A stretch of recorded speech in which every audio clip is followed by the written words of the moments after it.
मित्रांनो, महाराष्ट्राची ओळख भारतामध्ये एक पुरोगामी महाराष्ट्र म्हणून आहे आणि एक राजकारणाचा आदर्श घ्यावा इतर देशातील इतर राज्यांनी, अशा पद्धतीचं राजकारण ह्या महाराष्ट्रानं देशाला दिलेलं आहे.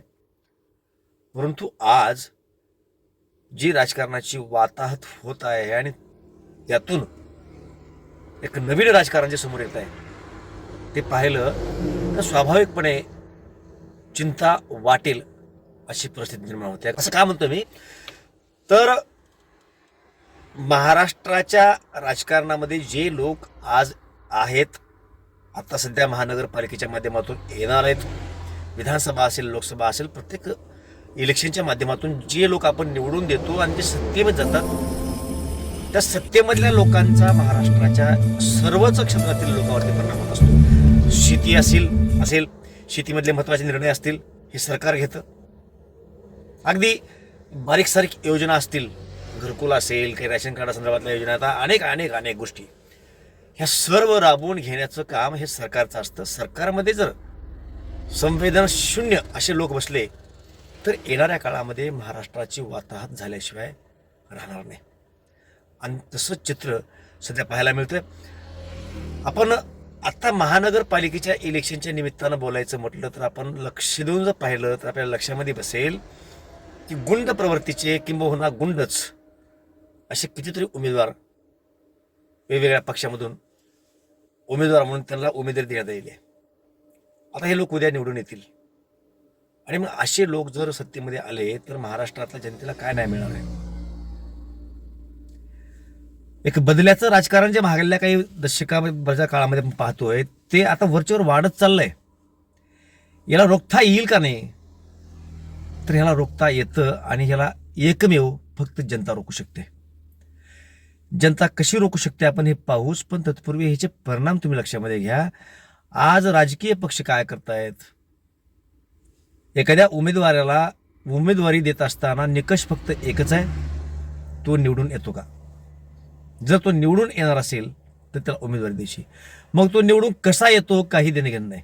मग तो पैसे देऊन निवडून येईल, दमदाटी करून निवडून येईल, त्याचे काही गुंड मतदारसंघामध्ये हिंडतील, लोकांना धमकावतील की तुम्ही जर अपोजिट मतदान केला तर तुमची खैर नाही, त्यांना भिवून मतदारांना त्यांना मतदान करावं लागतं. आणि मग जे पूर्वी काही निकष होते, म्हणजे पूर्वी राजकारणी लोकांच्या जवळजवळ गुंड लोक येऊन बसले, काही फोटो जर निघाली तर ते लोक घाबरायचे की नको बाबा या गुंड लोकांसोबत आपली फोटो नको. आज त्यांना आपण सोबत घेऊन सत्तेमध्ये घेतोय तरी या लोकांना काय वाटत नाही. पक्ष कुठलाही असू द्या, भाजप असेल, शिवसेना असेल, राष्ट्रवादी असेल, महाराष्ट्रामध्ये काँग्रेससह जे काही पक्ष असतील ते असतील, पक्षाबद्दल नाही बोलत आपण. सर्वच पक्षांचे धोरण, काही विशेष पक्ष याचं प्रमाण जास्त मोठ्या प्रमाणामध्ये गुन्हेगाराला संधी देत असतील, परंतु प्रत्येक पक्षामध्ये हे आहे. मग पक्षानं काय करावं हा पक्षाचा प्रश्न आहे, त्यांना आपण रोखू शकत नाही. परंतु नैतिकता ढासळले एवढं निश्चित. आणि असे चुकीचे निर्णय जर पक्ष घेत असतील तर त्यांना अद्दल घडली पाहिजे. त्यांचा जो भ्रम आहे किंवा समज आहे की निवडून येईल या निकषावरती जर त्यांना मतदान मिळतंय किंवा त्यांना उमेदवार द्यायचे, अशा हिशोबाने त्यांनी उमेदवार देणार असतील तर मतदारांनी सुद्धा हे लक्षात घेतलं पाहिजे. अशाच लोकांना निवडून द्या जे सुज्ञ आहेत, शिकलेले आहेत, ज्यांची गुन्हेगारी पार्श्वभूमी नाही, अशा लोकांनाच आपण निवडून दिलं पाहिजे. हे सगळं वातावरण आपण बदलू शकतो का, तर हो, बदलू शकतो. मतदारांनी, आता मी तर पैसे घेऊ नका असं म्हणणार नाही, तुम्ही मटणं खाऊ नका म्हणणार नाही, दारू पिऊ नका म्हणणार नाही, कारण ते म्हणलं तरी तुम्ही ऐकणार नाही. मला एवढंच सांगायचं, सगळंच घ्या बाबा, घेत असेल तर तुमची नैतिकता आहे, परंतु पैशाच्या आधारावरती, खाण्यापिण्याच्या आधारावरती मतदान करणं योग्य नाही.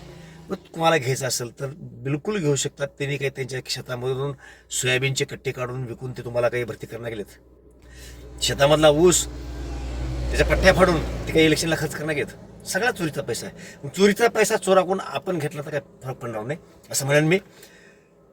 मतदान करताना मात्र जेवढे गुंड प्रवृत्तीचे लोक आहेत, जे चुकीचे लोक आहेत, हे राजकारणात यायला नाही पाहिजेत. यासाठी त्यांना पाडा आणि शून्य लोकाला, जे शिकलेले आहेत, जे चांगले आहेत, सॉफ्ट आहेत, अशा लोकांना निवडून द्या. विकास विकास विकास ह्या विकासाच्या बेसवरती तरी इलेक्शन होतच नाही आहे. परंतु जे संवेदनशील मनाचे आहेत असेच लोक विकास करू शकतात. गुंड प्रवृत्तीचे लोक विकास करू शकत नाहीत. हे प्रथम लक्षामध्ये घ्या. आणि महानगरपालिकेच्या माध्यमातून सरकारमधल्या विरोधकामधल्या जे जे काही पक्ष आहेत त्या पक्षांना हा मॅसेज जाऊ द्या की तुम्ही चुकीची माणसं, गुंड प्रवृत्तीची माणसं, गुंड जर तुम्ही इलेक्शनला उभा करणार असाल तर जनता त्यांना स्वीकारणार नाही. हा मेसेज गेला तर पुढील येणाऱ्या कुठल्याही इलेक्शनमध्ये अशा गुंड प्रवृत्तीच्या लोकांना पक्ष जवळ घेणार नाहीत.